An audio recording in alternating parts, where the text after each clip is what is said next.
Hello বন্ধুরা, good morning. Welcome to my channel. আশা করি তোমরা সবাই অনেক ভালো আছো আর সুস্থ আছো। আজ হলো সোমবার আর এখন বাজে হচ্ছে সকাল 9টা। তো এখন থেকে আমি আমার ভিডিওটা স্টার্ট করছি। আশা করছি আজকের ভিডিওটা তোমাদের অনেক ভালো লাগবে।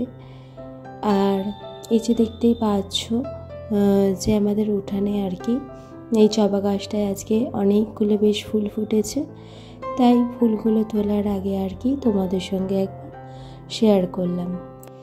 আর এই যে দেখতে পাচ্ছ এটা হচ্ছে আমাদের বাড়ির মনসা ঠাকুর। তো এখানে পুজো হয় তো শনিবার আর মঙ্গলবার।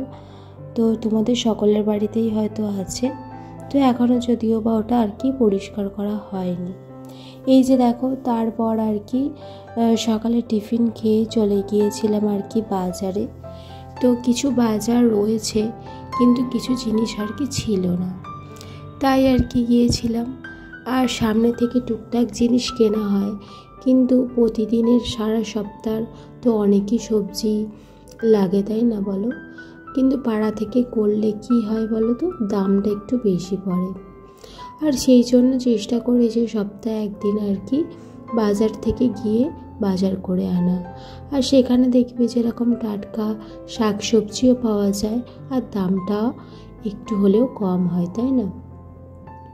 তারপর তো যেটুকু টুকটাক লাগবে সেগুলো তো কাছ থেকে পাড়া থেকে নিয়ে নিলেই হয়। তো দেখো, এখানে বেশ কয়েকটা সবজি কিনে এনেছি, তবে অন্য দিনের তুলনায় আজকে একটু কমই এনেছি। তো এখানে দেখো 300-র মতন আর কি করলা কিনেছি।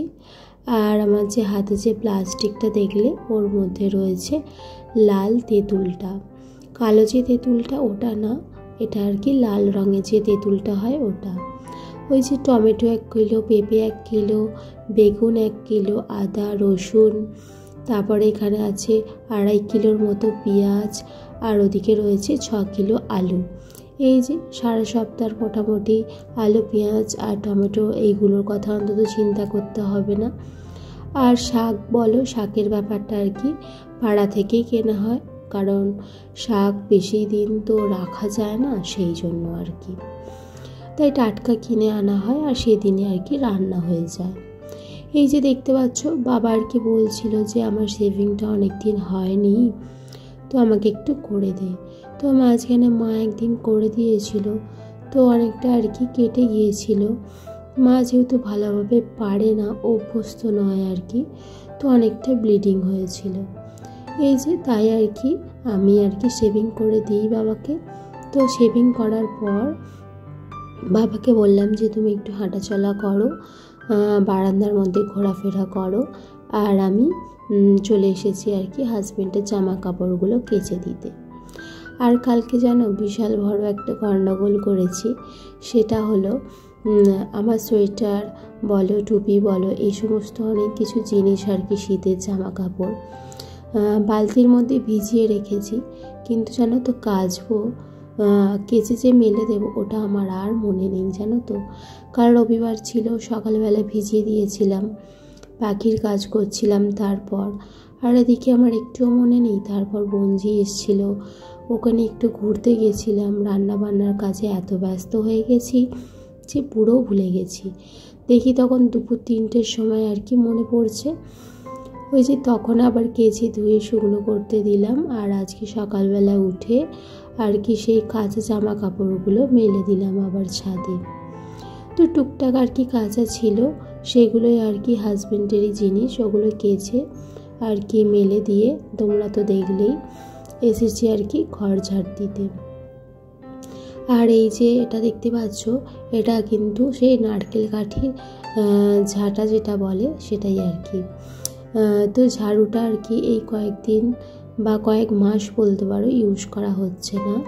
তো এটা দিয়ে দেখবে নারকেল কাঠির যে ঝাঁটাগুলো হয় এগুলো দিয়ে কিন্তু ভালো কিন্তু ঘর বাড়ি ঝাড় দেওয়া যায়। বিশেষ করে দেখবে উঠান কিন্তু ভীষণ পরিষ্কার করে ঝাড় দেওয়া যায়। আর এই যে আমাদের বারান্দাটা অনেকটাই লম্বা দেখতে পাচ্ছ। আর জামা কাপড়গুলো যে তোমায় বললাম না, ছাদ থেকে নামিয়ে এনে আর কি তারে ওই মধ্যে রেখে দেওয়া হয়েছে, পরে একটু সময় করে আর কি গুছিয়ে নেব। তো ঘর বারান্দা আর কি ঝাড় দিয়ে নিলাম। আর এই যে ঘরে চলে এসেছি আর কি মুছে নিতে। তো ওদিকে আজকে মা হচ্ছে রান্না করছে, আর এদিকে আমি বাড়ির সংসারে যে ধোয়া মাজা, ঘর পরিষ্কার করা, ঝাড় দেওয়া, এই সমস্ত কাজগুলো আর কি আমি করছি। একদম খাটের নিচ থেকে একদম ভিতর পর্যন্ত আর কি মুছে নিচ্ছি। আর কি বলতো, অনেককে দেখেছি যে সামনেটা মুছে নেয়, সপ্তাহে 1 দিন 2 দিন আর কি ভিতর অবধি মোছে। কিন্তু কি বলতো, আমাদের বাড়িতে যখন মোছা হয় একদম খাটের নিচ, তারপর আলমারির নিচ সবটাই আর কি পরিষ্কার করা হয়। আর এটা হলো আমার বাবার মায়ের রুম। এখানে বাবার মাই আর কি রাতে থাকে, আর আমি আর আমার হাজব্যান্ড আর কি ছাদের উপরের যে ঘর আছে ওখানে থাকি। তো ওখানে সেরমভাবে তোমাদের সঙ্গে ওই ঘরে থেকে ভিডিও শেয়ার করা হয়নি। তো ঘরটা আগে একটু গুছিয়ে নিই, তারপর আর কি তোমাদের সঙ্গে ভিডিওটা শেয়ার করব। আর এই যে বারান্দাটা মুছে নিচ্ছি। বারান্দাটা আর কি মোছা হয়ে গেলে, আর ওদিকে মায়ের রান্নাটাও মোটামুটি কমপ্লিট হয়ে গেছে, তাই আর কি রান্নাঘরটা একটু পরিষ্কার করে নিতে চলে এলাম। এই যে দেখতে পাচ্ছ গ্যাসের ওভেন, রান্নার যে কিচেন স্ল্যাবটা ভীষণই নোংরা হয়েছে। আর সকালবেলা হাজব্যান্ড যেহেতু রুটি খেয়ে যায়, ওই যে ময়দার গুঁড়ো এই সমস্ত পড়ে আর কি নোংরা হয়ে গেছে। আর দেখতেই পাচ্ছ ওখানটা কতটা অগোছালো ছিল তাকটা, তো ওটাও আর কি ভালো করে গুছিয়ে নিলাম মোটামুটি। তো এখনও গোছানো বাকি আছে, তো আমি এগুলো আর কি ভালো করে ধুয়ে মেজে নেব। তো আর আগে আর কি খুলে রাখি। আর গ্যাস ওভেনটা ভীষণই ধুলো বলছি, ময়দার আর কি গুঁড়ো টুড়ো আর কি লেগে আছে। এই যা রান্না করার পর কেমন তেল ছিটে ভাব, আর রান্নার আর কি টুকরো অংশ, এগুলো তো পড়েই, তাই না, রান্না করতে করতে। আর মা রান্না করেছে, আর মা একটু তাড়াতাড়ি করে বলে একটু বেশি পড়ে। এই যে আমি একটা শুকনো কাপড় এনেছি, এনে আর কি ভালো করে ঘষে আর কি ভালো করে ঝেড়ে নিচ্ছি প্রথমে। তো ওটা আর কি আগে প্রথমে এইভাবে আর কি ঝেড়ে নিই রোজে। প্রতিদিন রান্নার পর কিন্তু এইভাবে 10-15 মিনিট একটু রান্নাঘরে সময় দিলে আমাদের কিন্তু কিচেনটা কিন্তু পরিষ্কারই থাকে, তাই না। যদিও বা আমাদের এরকম অনেক দামি বা মডিউলার কিচেন নয়, তবুও যেটুকু আছে সেটুকু তো পরিষ্কার পরিচ্ছন্ন করে সাজিয়ে গুছিয়ে রাখতেই পারি, তাই না। এই যে বাসন মাজার যে স্কচব্রাইটগুলো হয়, তো ওর মধ্যে ভিম লিকুইড জেল নিয়ে আর কি গ্যাস ওভেনটা আর কি ভালো করে ঘষে পরিষ্কার করে নিচ্ছি। আর গ্যাসের নবগুলোর চারপাশে দেখবে, ওখানেও দেখবে তেল ছিটে ভাব অনেকটা জমে থাকে। তো অল্প আছে তাই আর কি স্কচব্রাইট দিয়ে আর কি ঘষে নিচ্ছি।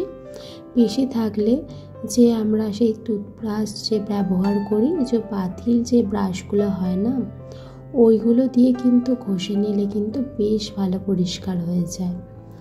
তো তোমরা কে কীভাবে চটজলদি এইভাবে কিচেন ক্লিন করো, তোমরা কিন্তু ভিডিওটা যদি দেখো আমায়, তোমরা কিভাবে করো সেটা কিন্তু আমায় কমেন্ট করে জানাতে পারো। এই যে এগুলো মাজা হয়ে গেছে, আর ধুয়ে নেব, একটু ভিজিয়ে রাখলাম। আর ওদিকে দেখো কাপড়টা ভিজিয়ে আর কি জলটা ফেলে দিয়ে ভিজে কাপড় দিয়ে আর কি মুছে নিচ্ছি। কারণ এখানের মধ্যে তো জল আর কি দিয়ে পরিষ্কার করা যাবে না, চারিদিকে জল পড়বে, অনেকটা আমার কাজ বেড়ে যাবে। তাই আর কি এইভাবে মুছে নিচ্ছি। এটা মোছা হয়ে গেলে কিচেন স্ল্যাবটাও আর কি মুছে নেব। আর ওদিকে যে তাকটা রয়েছে ওটাও একটু গোছাতে হবে। এই দিকে সাইডটা গুছিয়েছি, আর ওদিকটা এখনও বাকি আছে। আর এই যে কাজগুলো করছি, এগুলো করার পর আর কি মেঝেটাও ভালো করে মুছে নেব। আর জানো তো বন্ধুরা, এখনও কিন্তু আমার স্নান হয়নি।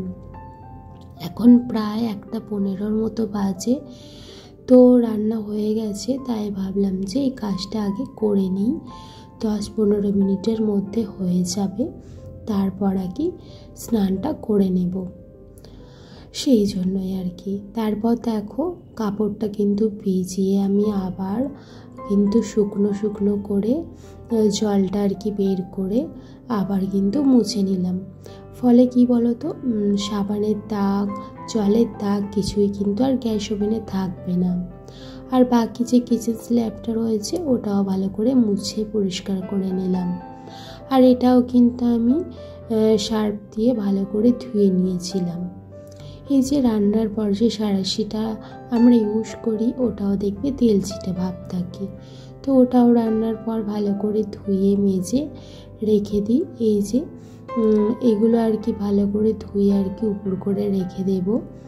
আর একটু জল ঝরে যাবে, তারপর আর কি ওই সন্ধ্যের দিকে যখন রান্না করতে আসবো রাতের জন্য তখন আর কি লাগিয়ে নেব। আর বেসিনটাও ব্রাশ দিয়ে একটু ধুয়ে নিচ্ছি, মেজে নেব, মোটামুটি আর কি ধুয়ে নেব। আর এদিকে কি বলতো, বেসিনটা কিন্তু আমাদের পাতকো জলের জন্য কিনা জানি না, কিন্তু কীরকম দাগ হয়ে আছে। আর যতই আর কি পরিষ্কার করা হয় না, ঠিকঠাকভাবে ক্লিন হয় না, সে একটা সাদা সাদা ভাব কিন্তু ধরে আছে। আর ওইদিকের যে স্ল্যাবটা রয়েছে দেখতে পাচ্ছ, ওটাও কিন্তু মুছে নিলাম। এই যে চায়ের কাপ, তারপরে মিক্সির একটা গ্রাইন্ডারের জার, আর নর্মাল যে বেসিক যে মশলাগুলো লাগে সেইগুলোর আর কি টিপে এইভাবে কৌটোগুলো সাজিয়ে রেখে দিয়েছি, উপরে কিছুটা আর নিচে কিছুটা। আর ওই যে বেসিনটা লাগিয়ানো হয়েছিল, কিন্তু এখনও কি বলতো দেওয়ালে টাইলস বসানো হয়নি, আর এখনও কলও লাগানো হয়নি, সেই জন্য আর কি ইউজ করা হচ্ছে না। তো দেখতেই পাচ্ছ কিচেনটা কিন্তু পুরো পরিষ্কার করে ফেলেছি, আগের থেকে কিন্তু অনেক চকচকে লাগছে। এই যে ভাত খেতে বসে পড়েছি, ডিমের ঝাল, শুক্তো আর ভাত। তো আজকের ভিডিওটা কেমন লাগলো তোমরা জানিও। টাটা।